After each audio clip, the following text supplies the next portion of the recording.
Welcome to Talking in Common, a podcast of all things lifestyle, family, relationships, well-being, kids and culture.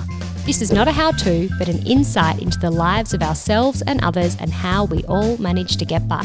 Hosted by myself, Kate Gadinsky, and my co-host, Sophie Panton. Take a listen and let's find out what we all have in common. And we are back. Welcome back, Kate. Welcome back, our lovely listeners. How is everybody today? Oh, no, I just spoke over you. Anyway, we've already started the episode, but what an original way to start with welcome back. No, and we are back.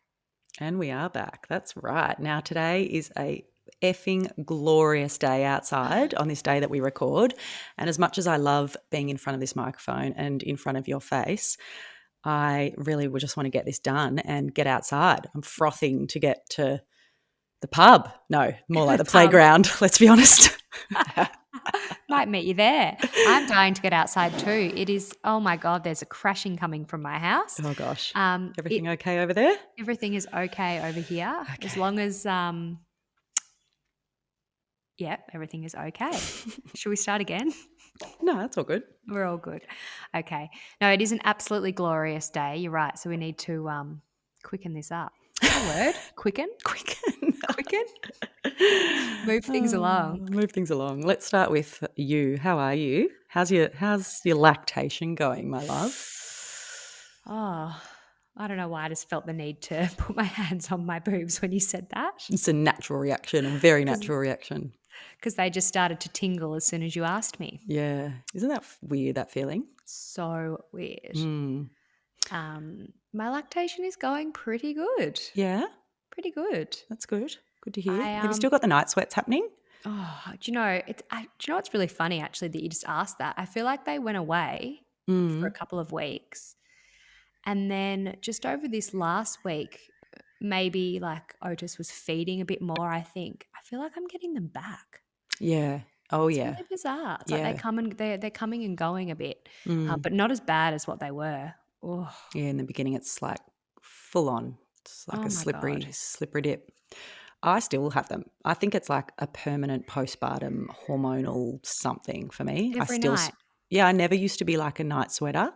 I mean, now it's not like full on to the point where I have to change the sheets every day or change my pajamas. But I never used, pre-kids, I never used to be a night sweater, and now I'm an every night sweater. Well, I go to bed with like clothes on, or at least a bra and like pants or undies or whatever, and every morning when I wake up, I have nothing on. Yeah.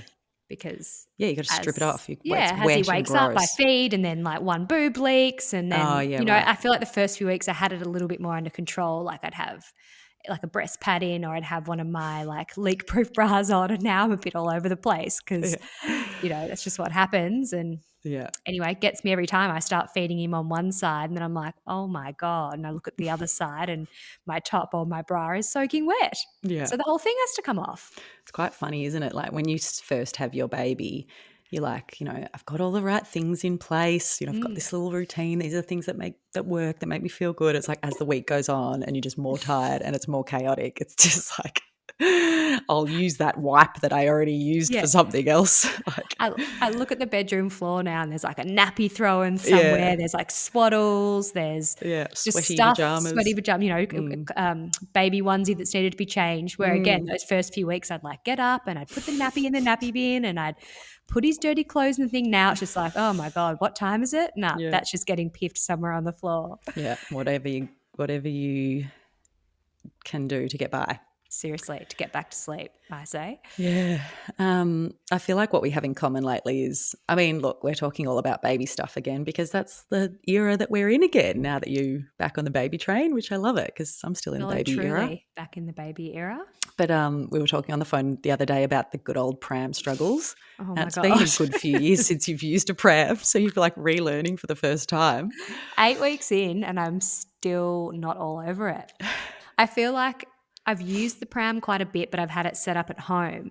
Whereas now that I'm kind of out and about a bit more and picking the kids up or dropping the kids off or just doing normal life things, getting it in and out of the car has proven to be like quite the challenge for me. First, I couldn't figure out how to get the capsule out. Like that's one thing. It's so basic. It's one little push at the back. Yeah. Figured that out.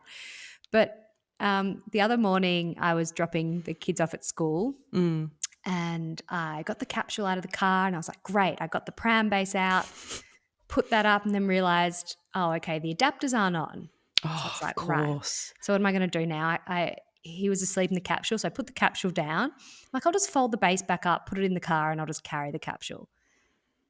Then I could not for the life of me figure out how to collapse the base back down. Oh, my I got God. so frustrated. I was getting really hot and bothered. It was getting later. Nina was saying, Mummy, come on, we need to get going. I was like, do you know what? Fuck it. I'm leaving it beside the car. The kids were like, Oh, my God. Mum. What, the whole base of the pram? The whole The base whole of the pram. frame of the pram? Yep. And they were like, Mum, you can't do that. Someone will steal it. Someone will take it. I was like, do you know what? That's not going to happen. But right now, I can't even look at this thing because I was about to have a nervous breakdown. Yeah. So I was like, I'll just put it beside the car. I won't be too long. The next minute, I have all these missed calls and a text from one of my school mum friends. And the text says, did you mean to leave the base of your pram by the car? Anyway, don't worry, I've brought it into the school for you. Oh, so I'm like, bless oh my her. God, okay, this is so embarrassing. I don't know how many people saw that I couldn't figure out how to work it. Then I've left it beside the car. Now it's made it in, but I can't even clip the capsule onto it. So I'm going to have to wheel the pram base and hold the capsule. Oh my God. The struggle is so real when you like I don't know, when you're just relearning or getting used to that. And it's the fluster that gets you. Like, first of all, with some prams, you need like a freaking engineering degree just to understand how to pop them up and pop them down. Like, once you get used to it, but in the beginning, and you know, when you're in your haze, sleep deprived haze, and yeah, when you've got other kids like bouncing around you, talking to you, and you're like in a hurry, you're late for school, it's honestly can be so stressful. Oh my God, so stressful. And I forgot how heavy the capsules are. Like, far out. Get strong biceps from that shit. I actually got like a tennis elbow, like an injury from carrying around. Old age, babe? Yeah, old age / I don't know, haggard mum injury. Anyway, that was pretty embarrassing. That is so classic you too. Like, fucking, I'm just leaving it here. Oh my God, I was so annoyed. And then I realised when I got back to the car and eventually I figured out how to collapse it down. And actually, so my lovely friend did help me wheel the base back, I should say. But then she was like, I had a pram like this and all her kids, she doesn't have babies anymore. They're all a bit older. And she's like, I know how to do it. It's really easy. And then she's trying to collapse it down and then anyway, neither of us could figure it out. That would have made you feel a bit better at least. Then I look in the boot and I was like, oh, there's the adapters. Oh my God, of course. They were there the whole time. Anyway, of course enough about me and my fail to pram diaries. Yeah, the pram diaries. I should continue this. Could be quite funny. Yeah, I can't say that I had any like full on, you know, moments exactly like that, but I just lugged that capsule around for months and just got a sore elbow, and oh man, the struggle is so real. But also, don't get me wrong, capsules are so handy. Oh my God, they are the best. Yeah, they are the best. To be able to clip them in and out and not get the sleeping baby out is life-changing. Particularly in my opinion. Yeah, like particularly because, you know, in those first like kind of 3 weeks when they're basically just still asleep and it doesn't matter where you move them, they won't wake up. Like it's really, I mean, you still don't want to get them out of the capsule if you don't have to, but it's easy. Whereas as they start to get a little bit older and they are a bit more sensitive, like getting them in and out when they've just fallen asleep is not ideal if you can avoid it. So before we get into like the topic of today's episode, we did have a like glam little night out the other night to go to the premiere of your wonderful dad's film. We did. When you just said that, I was like, a glam night out? I feel like I haven't done anything glam in so long, but we did, yes. That feels like so long ago. It was like 2 weeks. Yeah. And I believe it's out in cinemas now. It is out in cinemas, yeah. It is. So talk to us about that. So, yeah, Dad's documentary, which kind of, I guess. I mean, not to put you on the spot, but it's a pretty big deal. And it's an amazing story. And, you know, I know you probably feel a bit like it's just very close to home and very close to your heart, but he's incredible and it's an incredible story and it's a fucking great film.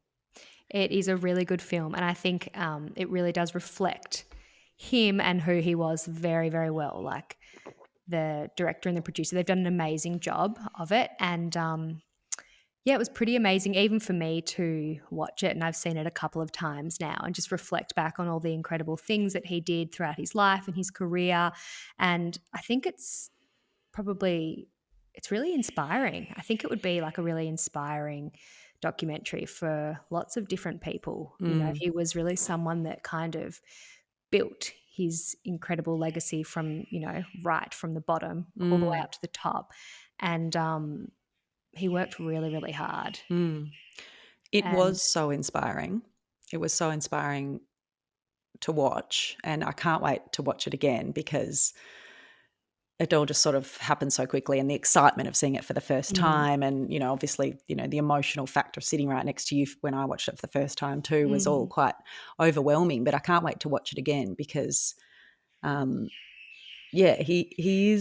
he does have an incredible story.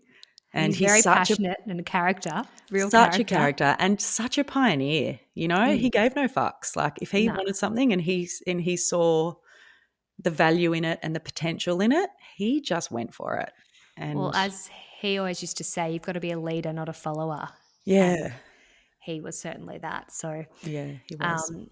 But no, it was amazing to have you there with me and watching it. I think one of the trickiest parts of it for me was the way that that they kind of that the film or the documentary goes is he kind of narrates the whole thing, with all this old archived footage.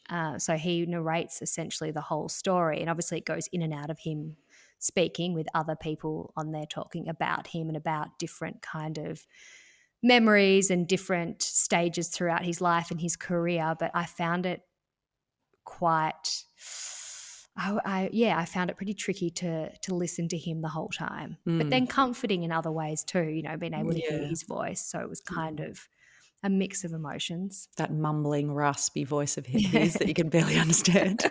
But yeah, it was very clever the way that they did that. But I also agree it was quite moving. Like confronting's not the right word, but yeah, just quite moving, listening to his voice. Basically narrate it throughout the movie. It was very moving. But yeah, go and see it, everyone. I highly recommend it. It's a great film. Really awesome history of Australian music history. So many stories that I had never heard or had forgotten about. Lots of great stories. Yeah. So yes, anyway, just wanted to touch on that. Check it out. You might even spot me on the screen. Yes, you sure will. Yeah, well, good point. You're in it, and you did such a great job of. I think I was saying to you afterwards that you added this really gentle warmth to his story. Very heartfelt from his one and only daughter. That just really was a big part to the story of him and his life. I believe. So I think you did a really good job because it would have been.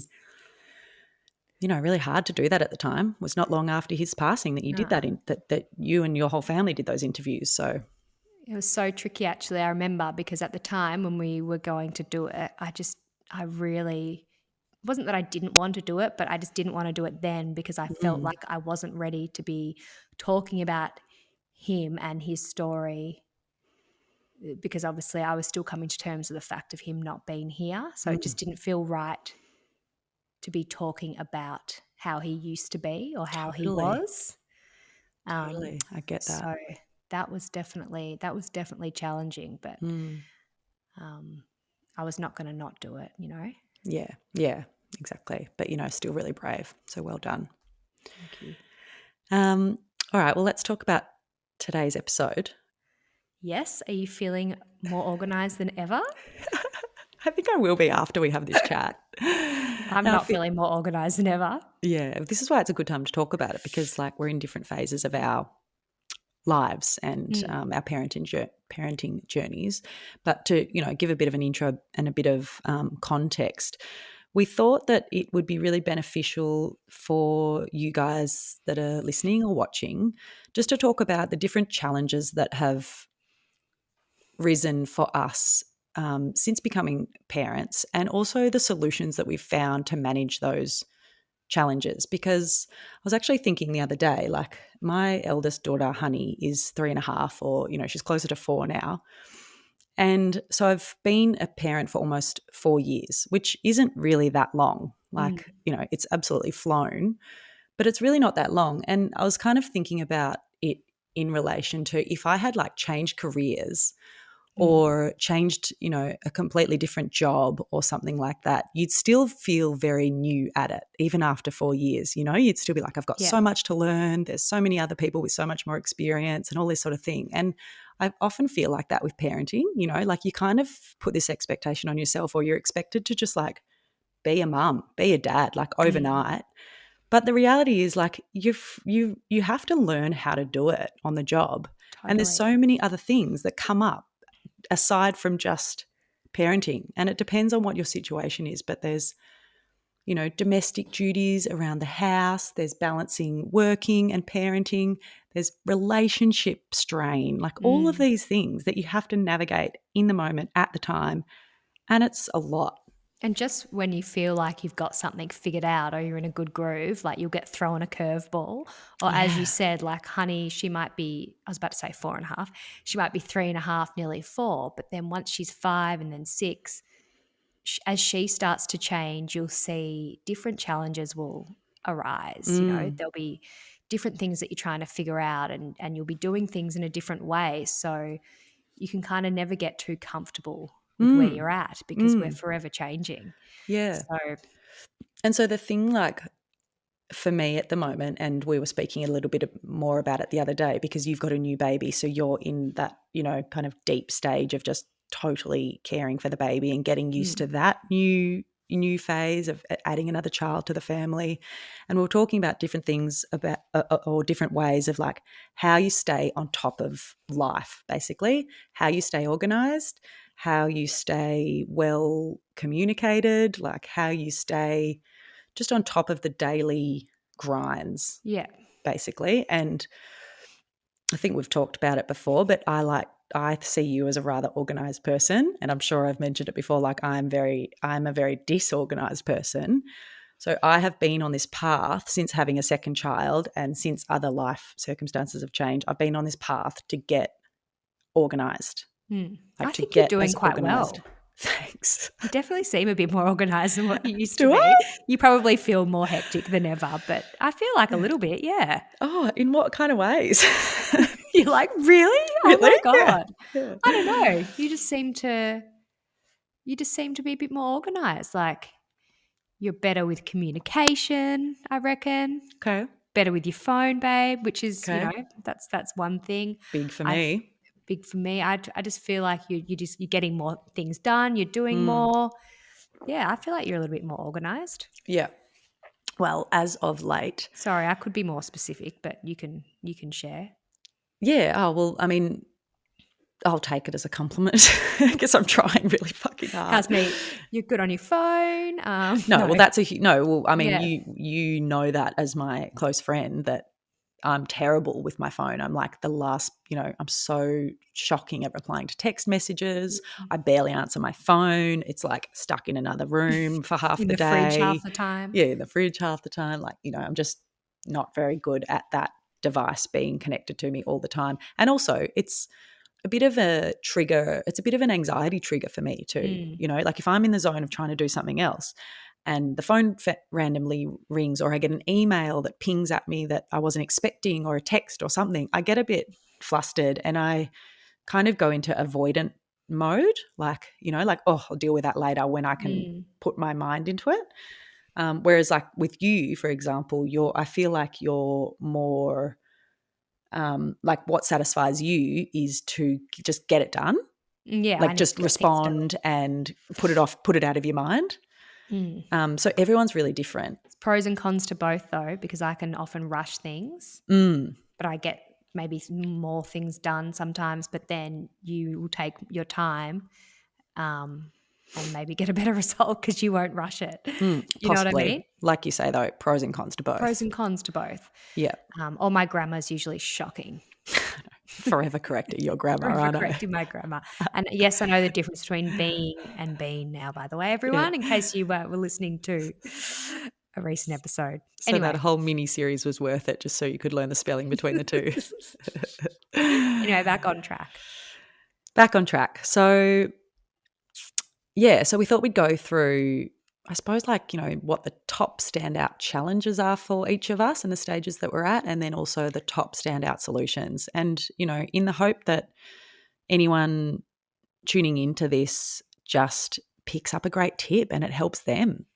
Yeah. You know, there's nothing better than like having a chat to someone and talking about a challenge or an issue and them saying, oh, I actually use this great app and it helps me with this, or my partner and I do this thing and it really helped solve that problem. And you're like, oh, cool, I never would have thought of that. I had no idea that existed. That's amazing. I'm going to give it a try. And then it changes just your some freaking really life. simple things as well, like, you know, nothing too outrageous, but just some really simple tips or things that we both do that really help us. Yeah. Yeah. So do you want to start with you or do you want me to start with me? How do you want to? Look, you can go. I can go. Talking to the most indecisive person in the chat room right now. In the chat room, in the podcasting chat room. room. We are totally in a chat room. Oh my God, I just got a flashback. Okay. Remember chat rooms? Chat rooms, I know, MSN Messenger. Oh my God, but even before MSN, like those, like literally those online chat rooms that you just speak to strangers. Oh my God. Do you remember doing that? Oh How my wrong God. is that? And you'd be like wrong. ASL. What's your ASL? Your age, sex, and location. And you'd be doing it when you're like 13 and you'd be like, I'm 16, female in like California. Like if you're 16, if female, you're California, blonde. Yeah. Oh if you're and yeah, I know. When in hindsight, So when I think about it dangerous. now, so dangerous. If you're like an innocent 13-year-old lying, imagine the person you're fucking talking to. Anyway, we digress. Creepy. Let's not talk about that. Let's not talk about that. Okay, I can start if you would like. Go for it. So we can talk about, you know, some of my biggest challenges. So maybe just for a bit of context at the moment, I've just had a new baby, which we just mentioned before, little Otis, who's 8 weeks old. And he is obviously taking up the majority of my time right now. But obviously balancing that with Nina and Lulu. So Nina is 7.5 and Lulu has just turned 5. And it's interesting because you'd think, you know, having 2 kids that are older and then having a baby, oh, it's good because there's quite a big age gap and they're really capable and they can do a lot for themselves, which they can, but also there's a lot of other challenges that come with those ages. And then obviously also you're throwing in things like school and kinder drop-off, pickups, all the extracurricular activities, all their social activities. So there's just always a lot going on. And, you know, with Nina, with school too, there's always like forms that need to be filled out. Like there's just so much stuff, admin stuff that comes with school. So I think we're very much in a stage where we're just kind of trying to find, I don't really like the word balance, as we've said before, but I guess trying to find, you know, and balance the different needs of children with the different ages. So that's one big thing for me at the moment. That's a challenge. Finding time for ourselves now as parents of 3 kids, that is also quite a challenge right now. But I know that that's a bit of a phase, which we will eventually come through in 25 years or 25 years or so. 25 lifetimes. 25 lifetimes. And then also another thing, because, you know, during the week is when it's the most hectic, I find, is sort of finding that sweet spot of not rushing the kids, but also kind of setting boundaries and giving them structure. But, you know, you've got to be realistic because we need to get out of the door on time. We've got to be somewhere. They've got to be at school.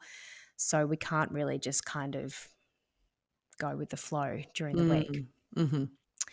So finding the balance between the 3 kids, finding time with your partner now that you have all those needs of 3 children, and trying to navigate the rush. Yeah, the rush, and not putting too much pressure on the kids, I suppose, as well. Yeah, okay. So let's talk about solutions. Let's start with the first one, like balancing the 3 kids and their different needs and their different schedules. What are the things that you have found you still haven't figured out yet or that do work for you?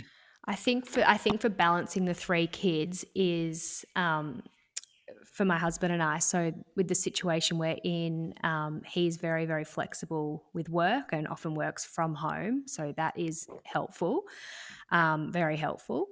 And obviously I'm at home full time with little Otis at the moment and, throwing in a podcast episode or two or a whole season here or there with you. So I guess it's just dividing and conquering is like a massive one for us. So dividing the different activities that Nina and Lulu have on after school or before school, and also having like a real clear communication on different jobs that need to be done and I guess who's doing what. I think that's really important, because if you don't communicate that, then you're kind of setting yourself up to fail a little bit. Yeah, absolutely. And then you get frustrated not only at yourself or not only at your kids, but at your partner. And then if you and your partner are frustrated and you're arguing and kind of going tit for tat on who did this and who didn't do this, then no one's happy. And then that throws the whole house into just shit, really. Yeah. So I think that's really important. And we have a shared calendar. So we both know exactly what each other's got on pretty much all the time, what the kids have on, and again, who's doing what. Yeah. So in that shared calendar, you write down what all the kids' activities are? Yeah. And then how do you actually divide up who's going to do what? Like, is that something that you just have an ongoing conversation about, like weekly? It's just like, okay, you're doing this on Monday and Wednesday, I can do that. Or is it like a daily thing, or is it something that you like plan ahead? Or ongoing things, we both have already had that conversation on kind of who does what, or who takes the kids to swimming, or who takes the kids to Nina has choir early one morning at school, like all the different things. But usually at the start of a week, like on a Sunday, we'll talk about what's on the week ahead. So not just those regular things, but different things that might have arisen for either of us, whether it's like an appointment that I might have, or like a social commitment, or different work meetings for Mackie, or something social he might have on, or if he's going to go surfing, just so we know like what each other has on and where we both need to jump in to help the other person.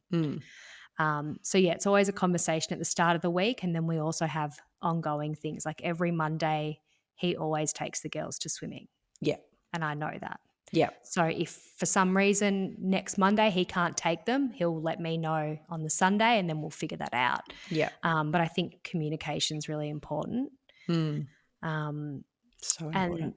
And then obviously, I mean, these last 8 weeks, Mackie's been doing, a lot of the stuff with the girls, because I have been tied up at home with Otis, who's obviously completely unpredictable at the moment. And so most of my time has been going to him. But then there's things that arise, like book week this week for the kids, and then I need to figure out 2 like outfits for them, and they've got expectations. We do it together, like we make things, and it's amazing. But there's all those little extra things that just always pop up. There's things constantly, aren't they? I think that's like casual clothes days, they need a gold coin donation, like there's lots of things. Yeah, the admin that goes along with school, like I'm only just getting this tiny little taste now that Honey goes to kinder, but the admin that goes along with school and their curriculum and exactly all those extracurricular things is just full on. So like once you have multiple kids at school, I feel like young families, like in the stage that, well, you do have a school age child now, but when you've got kids before school age, it's kind of like this dream, or, I don't know, all this like vision ahead that like once all your kids are at school, you've got all this free time and you can like, choose to do it, what you choose with life again, go back to work full time, or, do whatever you choose. And I just feel like that's not the case. Like, there's just so much admin that comes along with school. It actually gets busier. Yeah. In a different way. Busier in a different way. So I think 2 of mine are kind of a little bit combined, because when I was talking about also finding that sweet spot of not rushing the kids, but also setting boundaries and structure, etc. So there's sort of certain things that I guess we've started doing, and it's really just been this year, and then it's really amped up in the lead up to us having our 3rd baby as well, trying to be as organised as possible during the school week, because also with school with Nina some days she has to wear a different uniform and Oh. that can get really confusing, like looking at the different timetables and what they've got on, and often it changes, and there'll be like the parents' WhatsApp group. Everyone's like, what are they wearing today? Does anyone know what day it is? Because it goes from day 1 to 10, but sometimes you get confused. Am I day 1 or am I day 5? Like, Oh my God. no idea. Okay. Sorry, because the second week, so it's a 2-week cycle, the second week, day 1 is actually day 6. Does that make sense? So it's quite confusing. Yeah. Anyway, so a few little things that we do to kind of help that is I have this like clothes rack. It's so basic. I think I got it from IKEA for, I think it was under $10. Mm-hmm. It's not the most amazing, aesthetically pleasing looking thing. But it sits in our kind of kitchen living area during the week, and every single night or afternoon the day before, I put Nina's school uniform, so whatever uniform she's going to be wearing the following day. I put clothes for Lulu for kinder, everything down to like underwear, socks, any extracurricular activity outfits, so whether they play soccer, so it could be like their soccer bag, it could be their swimming stuff. Everything is all put out the night before. Love that for you. Does that just satisfy your organisation brain? It really, really does. Yeah. Then you've just got to get the kids to actually like put it on. proactively go and put it on and actually get dressed, and totally different challenge. And, you know, wash their face and brush their teeth, and because they'll do those things, but like in their own time. But in the morning when it's already like 7:30 and you've got to be leaving for school in 40 minutes and there's like breakfast, lunch, there's quite a lot to do. Sorry, breakfast, lunch, breakfast, get ready, brush your teeth, wash your face, all that stuff. Yeah. So being as organised as possible to counteract that unpredictable is kind of the only way to go, isn't it? Absolutely. Because if you add chaos to chaos, you're all dead. And I'm not saying everyone has to go out and get a rack, but you can just pop it on you can pop it on your dining table or on the couch or wherever works for you. But doing it the night before, it does make a massive difference. Yeah. And also particularly for Lulu, like, you know what it's like she's just turned 5, but you know, a 3, 4 or 5-year-old, go and get dressed. Like, how long does that take when they're pulling stuff out of their cupboard and they don't want to wear this and they do want to wear this? Sometimes she is quite adamant on what she will and won't wear. So sometimes the night before I'll just say, come with me. What do you want to wear tomorrow? And we'll do it. But then it's done. That's a good point, because what about also, you know, giving them a little bit of creative freedom or giving them a bit of independence as well, because it's great for organisation and time management to lay out their clothes. But what about that? Like, you know, getting them to kind of do things themselves a bit or have that freedom to choose what they wear or that. So I let her help sometimes, but sometimes, a lot of the time. But also like once that's out, then she's got to figure it out. Like she has to get herself dressed type thing. And then often she'll go into her room, she'll throw stuff back in there and come out in something completely different. That's fine as long as she's getting it done. But I find if there's a little bit of it laid out, then that's a massive help. Yeah, that's a great one. Another one is, which I've done this for a couple of years now, but is making their lunches the night before. Yeah, you're a big advocate for that. It seems really annoying at the time. And you're like, oh, I'll just do it in the morning. Trust me, the few times that I forget to do it now, it is such a pain to do it in the morning. Because, of course, the day that you forget to do it and you're doing it on the fly, that's the day that you've run out of bread to make a sandwich, and it's the day that you've run out of snacks, and it's the day that you're scrambling. Yeah, every time. So at least if you do it the night before and you've realised you've run out of bread, well, then you have time to whatever it is, make it up with something else or get something in the morning or whatever. Absolutely. And it's one thing that's done. Like you've done it, and then you don't have stuff everywhere in the morning trying to get their lunch together. So doing that, and also when we get home, and it doesn't matter if it's like, you know, what your circumstance is. If you are picking your kids up and coming straight home, or if you've gone to an activity, or if you're working and you're coming home later, one of the first kind of things I like to do is just get their lunch boxes out, wash them, and then I remake their lunch. And again, at the time, I can never be bothered, but it's always like such a good feeling to wake up knowing that it's done, and you're not getting a lunchbox out of a bag that's full of like a moldy sandwich and a smelling squash banana. Yeah. That's me. So that's probably my number one tip, even more than the clothes, is the lunch. Yeah. All right. And then what about the finding time for your partner? What are you guys doing? Or, finding time Oh, for each other? can I throw one other little thing, in there for the Please, kids? throw more things in. I should actually get it and show you, but we have these little charts. Oh, yes, you were and they're telling me about laminated, this. and they've got like a whiteboard kind of text out, and it has the things on that they need to do in the morning. Very basic. Eat your breakfast, brush your face, wash your face, brush your teeth, get dressed, pack your school bag, and then they can literally do whatever they want. They can watch TV, I don't care. They can get something from the stack box. If all those things are done, they can do whatever they want. Okay, I like that. And does it work? Yeah, so it's been working. So since we started that, and that's only been since we had Otis, because what was happening is everyone was waking up. I'd had no sleep. Mackie had virtually had no sleep. So we're exhausted, and then trying to get the kids to do things. And when you're kind of really tired and you're kind of at breaking point, then everyone in the house is not happy then. And I mean, let's be honest, have kids no patience. Yeah, and kids love accomplishing something, don't they? They love to be able to do something themselves and then be able to say, like, I did it, I achieved it, I accomplished it. So they that do it makes a bit sense quicker. to They me. get it all done because they're like, then we can do whatever we want. Yeah. Sorry. Okay. Anyway, moving on. So they'd be my 3 kind of tips for the school week, I guess. Yeah. And then, so what about the other kind of challenge that you were talking about, like finding time for your partner or for your relationship?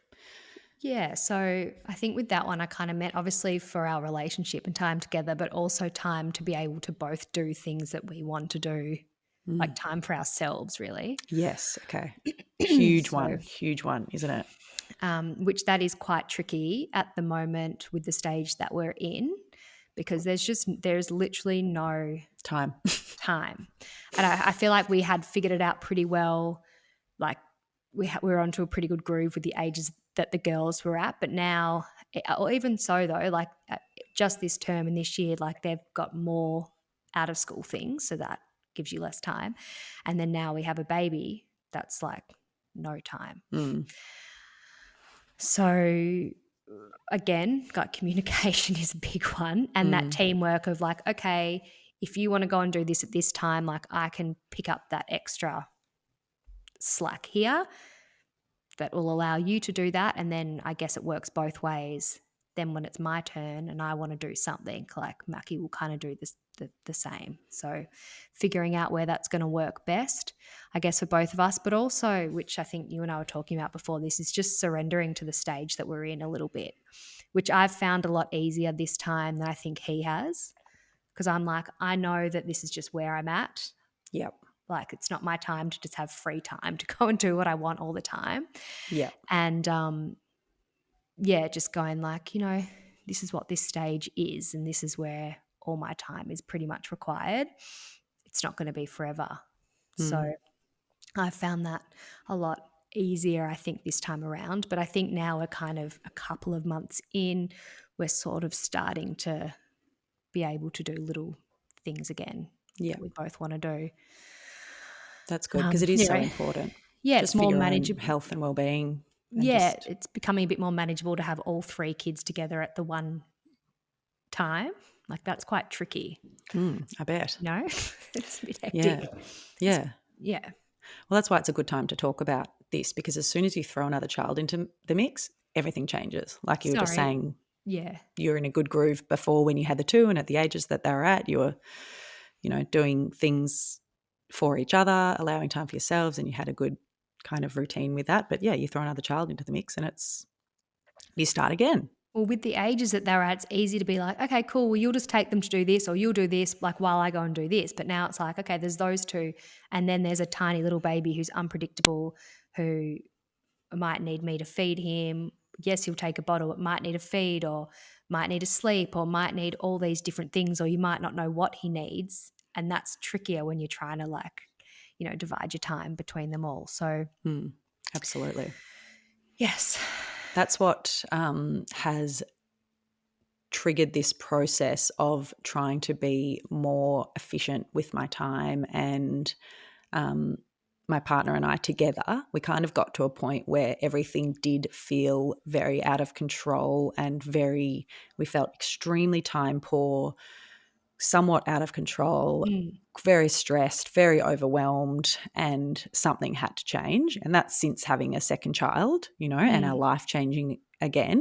Yeah. And, a lot of people always ask, like, did you find it harder to go from 0 to 1 child, or 1 to 2 children, or, for your case, 2 to 3, whatever it is, 0 to 3? And my answer is always, I found it harder to go from 0 to 1 because it was so life-changing, and your lifestyle obviously has to adapt and change so much. But once you have more than one child, it's just so much busier. So when you've only got one, or like you're saying, when you've got two that are an age where you can, kind of more easily look after two of them, because they don't need whatever, nappies, feeding, all that sort of stuff, you can kind of like, one person can watch them while the other one has time. Yeah.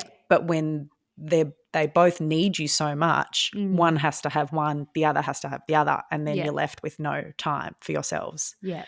So, yeah, we kind of got to this point where we're like, something's got to give, something's got to change. So hence why we kind of went on this path to like, let's get organised and let's be more efficient with our time, because we just couldn't keep going the way that we were. Yeah, it's very, very tricky, isn't it? And what's another? I'm trying to think of another little tip actually with our relationship that we do. Or the other thing is, then also keeping on top of, like, I guess, having food in the house, cooking meals, 100%. cleaning the house, all those household necessities that you need to kind of keep on top of. So another thing we do is we have subscriptions. Yeah. Yes. So we have a subscription for our cleaning products, and actually the one that we use is great. Essentially, like, when you first sign up, you basically get like all the different cleaning products and all the jars or all the containers, and then as you run out, you obviously keep those containers and you just get sent then the refills, and then the refill packets, you can send them back. So that's great. But so we do that. So we never run out of that type of stuff. That comes like every, I think it's like 6 to 8 weeks. That's one thing to help, keep us organised. Yeah. And then now we've just got a subscription for nappies and for baby formula. Yeah. No, that's a great one, because like you were saying earlier as well, that when things are busy and a little bit out of control, these are the really small things that tick you off. Yeah, that tick you off, and that you end up arguing with your partner about. And it's so frustrating and so pointless, because you end up having an argument about, why was there only one nappy left? Yes, why is there 9 o'clock at night and there's no nappies, and now we can't find the nappies that we use. Yeah. How could you not have bought nappies? How can you run out of nappies? I've literally had that argument with my partner. Yeah, nappies. Subscriptions are great. We have a toilet paper subscription.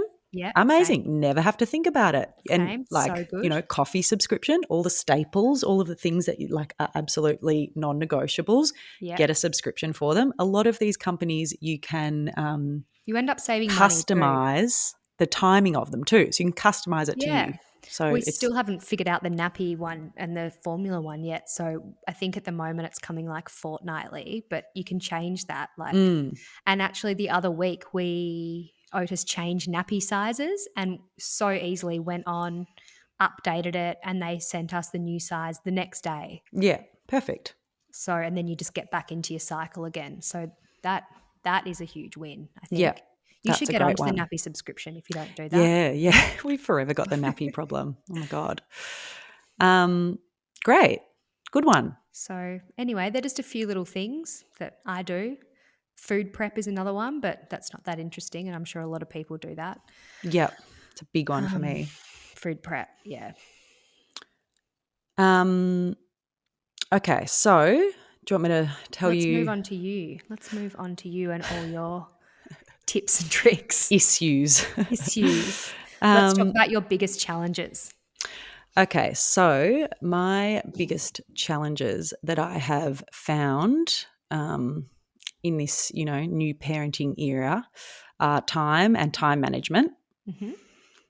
Organisation, because like I said earlier, I feel like I'm not the most organised person in the world. However, I will say in a work environment, I've always managed to be very on top of things and very organised, but it always seems to be my personal self that tends to get left behind. So like I can be really organized at work, but then when it comes to like my own personal admin, like fines, stuff like that, like I'm a shocker. Like Vic Rhodes, I hope you're not listening, but like there are like, you know, stuff like that. I'm just so disorganized. Yeah. So organization, once you have kids, is like a whole different ball game. So that's been a really big challenge. And then the third one as well is communication, and not only just communication with my partner, but primarily it's that, because they're the person that you're trying to navigate life with, but also just communication in general. Again, like we spoke about before, I have not been the best person at communicating via my phone. So or, you know, digital communication. So that's another one that has been a real challenge. So if I start with the time and time management thing, one of the big solutions that I have found recently for that is definitely a shared calendar with myself and my partner. Because we found that we were having these small snippets of communication which often are very interrupted by, you know, my partner who's at work a lot of the time and me who has the kids with me a lot of the time. It would always be really interrupted, so it would always be cut short, and then we'd be sort of blaming each other for, you know, oh, I told you about that, I mentioned that, you know, all of that sort of thing. And you forget when it's like a quick conversation, you know? Yeah, exactly. And it was really like it just felt really chaotic, really disorganized, and really unproductive, basically. And then all of these things that add to this kind of chaotic environment just always ends up leaving me feeling like really dysregulated and really disheartened, you know, like God, that was so stressful, and why did I react like that? And disappointed. Really disappointed in the way that I responded or reacted, especially towards the kids or towards, you know, my partner who I love the most, and all of these sorts of things. So yeah, the time management thing has been a big thing for me recently. And, you know, probably the key thing that I can say is the most successful or useful thing to do is to get up before your kids. And I know, again, this is dependent on the stage that you're at with your kids. Obviously, if you're getting woken up through the night, this is not always achievable. But I am at a stage now where both my kids sleep through the night, and that's amazing. And it's taken me quite some time to get back to this place of getting up early before them, because I've done it at different stages. And it's the one thing that allows you to have time to yourself, uninterrupted time, and you can allow yourself to use that time however you feel is the most productive. And some mornings, if you've got a lot to do, then getting organised, like doing some work, doing some housework, doing some things before, like getting the kids' breakfast sorted, like getting some of those things done before the kids get up is really productive. But then also it is the one time, I mean, this is for me in my personal situation, my partner gets up very early for work and he also gets home late from work. So I do the morning routine on my own, and about 4 nights a week I do the nighttime routine on my own as well. So I don't have – it's really full on, and I don't have time throughout the day to set aside to do anything for myself. So if I don't get up before them, sometimes it gets like 2 hours, 3 hours, you know, into lunchtime, and I'm like, I still haven't brushed my own freaking teeth. I haven't had a shower. Like, this is just not, like, I don't feel myself. I don't feel human. Yeah. So those basic things that we should all be able to do every day. Yes, that we just all deserve as human beings to look after ourselves and to feel like we can show up to the world in a respectful way. So I'm very much back on that train at the moment, like getting up before your kids. And it could even look like doing some exercise, a meditation, something for you, just having a cup of tea, having some quiet time, anything that you choose, but it's your time. And it's just the most valuable thing for time management, in my opinion. Yeah. The other thing is, this might sound stupid, but also it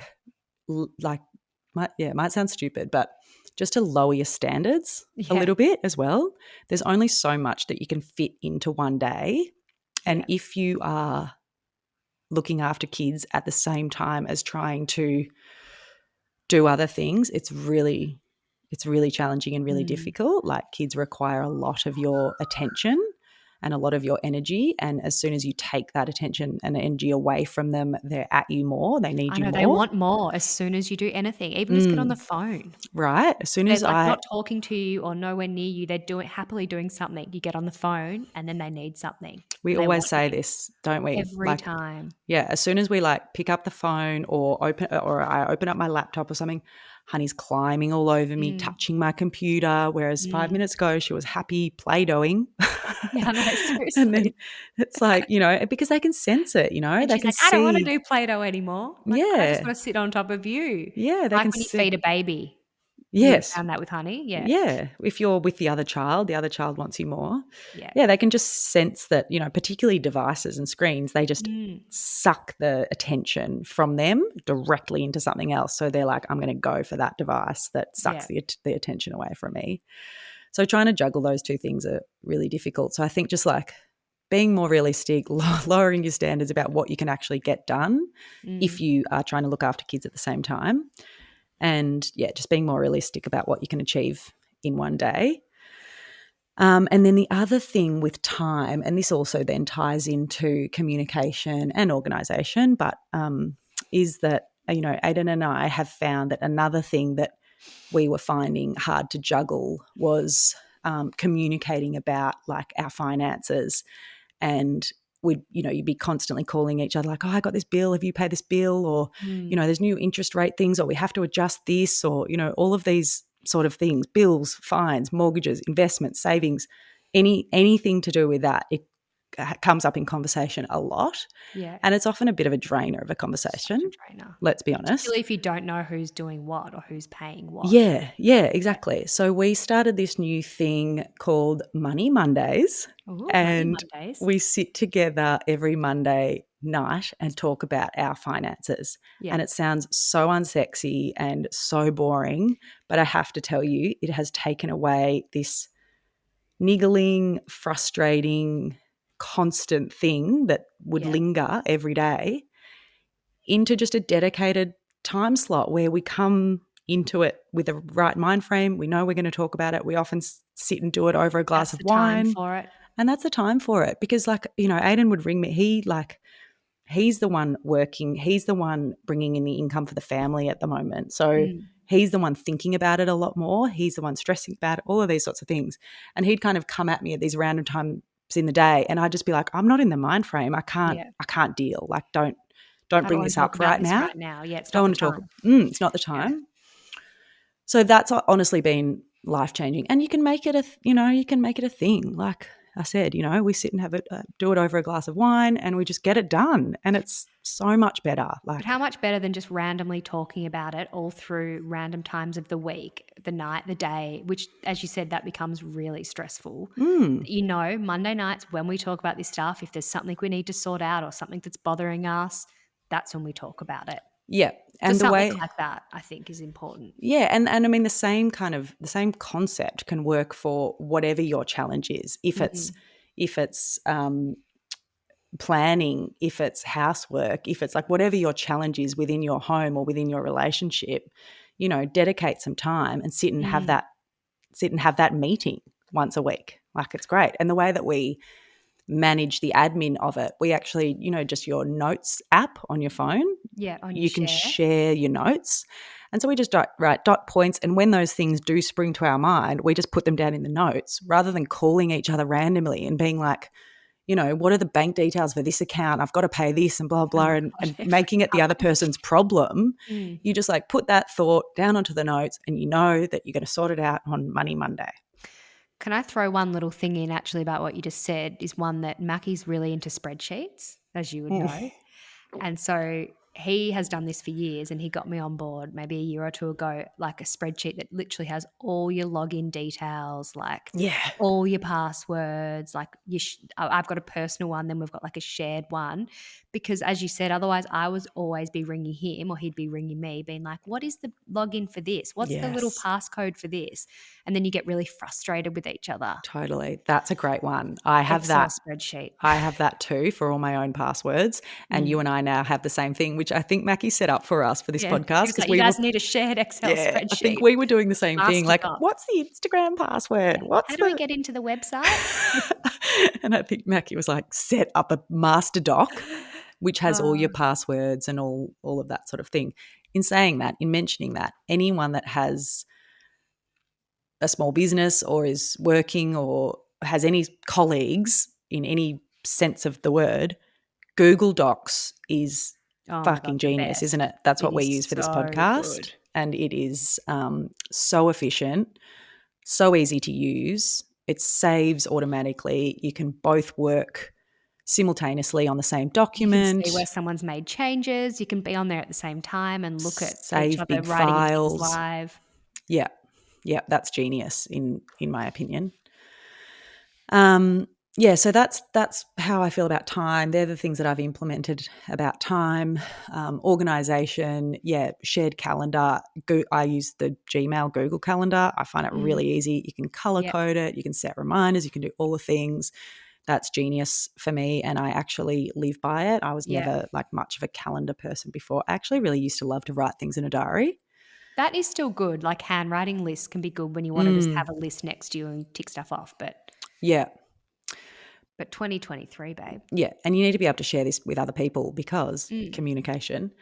But the other thing that I found that's been really productive and great for communication within my family unit, we've got this app called Cozy or Cozy. It's COZI, and it's designed for exactly this, like family organisation, family communication. So it's got a calendar, it's got lists, and it's got recipes, like sections, calendar section, list section, recipe section. So we use this as our shared calendar, and then you can also set up that it automatically feeds through to whatever other calendar you use. So things that I or Aiden implement into this Cozy calendar also feeds into my Google Calendar. So it's all kind of synced, which is awesome. Good. Yeah, and then so we put everything in there to do with the kids, to do with, events or appointments that each other have got, so we can all see what everyone in the family's got going on. And then it's got this list section which has like shopping lists and then also to-do lists. So if there's things around the house that like I need Aiden to help fix or things that need to be done, I just write them into his like to-do list, and then he looks at them, and then next time he is out and needs to get something to do that job, we don't have to have this like annoying conversation about it. Same with groceries, like you were saying before. If you've run out of something and you can just write it straight into this list, and then the next time someone's at the supermarket, they just check the list and they just get the thing. You don't have to have this thing like, oh, you should have told me you were going to the supermarket. We really need freaking wheat bix, exactly. Like I wish you'd have told me we ran out of milk, oh, that's so annoying. Now I've got to go out, ends up in an argument. Yeah, that one little thing that you really need, you don't have. So how often, I suppose you're looking at this app then all the time to make sure that you're on top of it. But it's one place that you can find everything, which is good. I like that. Yes, but it is a good point. All of these like tools that I'm mentioning or apps or whatever, they're only as good as the operator. So as the user. Yeah, you've got to keep that commitment to updating it and actually writing down the things. Yeah. But we've only been doing this now for a few months, and so we're still kind of getting used to it, but it's so much easier and it does work. That sounds good. I'm going to check that out. Yeah, and then it has this recipe sections as well, which how you like find good recipes. Well, any recipe you can basically find online, even if they're from a cookbook or something. Like we're a big food household where like we batch cook, we meal plan, all that sort of stuff because it's like a big part of our thing. But to think about what you're going to cook, to make sure that you've got the groceries for those meals, like it's so time consuming. So this is a new thing, but I now try to like plan the meals a week ahead. And this is really helpful because you can choose your meals that you want to cook. You can allocate them to the date, the night of the week, and then you can also export the ingredients from the recipe into your to-do list, into your shopping list. Oh, how good. Yeah, and so then you've got this kind of like, online shopping list that when you're at the market or the supermarket or whatever, you've got all those ingredients for the meals that you want to cook on your shopping list. So good. So, Genius. yeah. Genius, yeah. Like obviously there's people who have lived before us who have found these same challenges, who have created apps like this. But so that's good. The meals is a tricky one. Yeah. Like, yeah, how do you guys do that? Yeah, well, so I feel like you just go with the flow a bit more. That's one thing I generally do go with the flow with. But again, like the last couple of months, we've been much more thought out because otherwise it was getting to whatever time and it's like, okay, cool. Yeah. What's for dinner? And often I'll have the kids sorted depending on what they've got on. Like probably 4 nights a week we all eat together, and sometimes 2 or 3 nights depending. They might just eat a bit earlier than us. It sort of just depends. But so I generally do like one big food shop at the start of the week just to have all the basics for the week, like stuff, make sure I don't run out of stuff for the kids' lunches, all the things that I know that we're going to use. And then sometimes I might get like, fish or meat as we need it or closer to the day. But I'm finding that if on a Sunday I don't pick at least like 2 or 3 meals I'm going to cook, then it just doesn't really it just becomes really stressful. Yeah, there's nothing worse than getting to 5 p.m. and, the kid's saying to you, we're hungry, what's for dinner? And you're like, I don't know, haven't got there yet. And then trying to scramble to put something together and then everyone's annoyed and hungry and you're tired and it's just So I normally do like 2 or 3 days ahead of planning at the moment. Because even like I think I'll just walk down because I'm walking distance from the shops, but that just doesn't always happen. Yeah, and especially now with Otis. Not as easy as that used to be, right? No, like the other day, it was last week and I had Lulu, the day Lulu was home and Otis was here and I was cooking something really, really simple. I can't remember what it was. Might have even just been like a bolognese or something. The fact that I already had every single thing in the fridge, it was a Wednesday, I'd got everything on the Monday. The fact I had everything there just meant I could do it, get it done. I didn't have to try and leave the house to get anything, and it was cooked like by the afternoon. Yeah. Just makes it feel so much more together, doesn't it? Life-changing tips, everybody. Yeah, I know, like invigorating chat here. But like, let's be real, a lot of our audience is in the same boat, like we're all just trying to juggle the things. And it doesn't matter your situation. Like, your situation is slightly different to mine and mine's going to be different to the next person.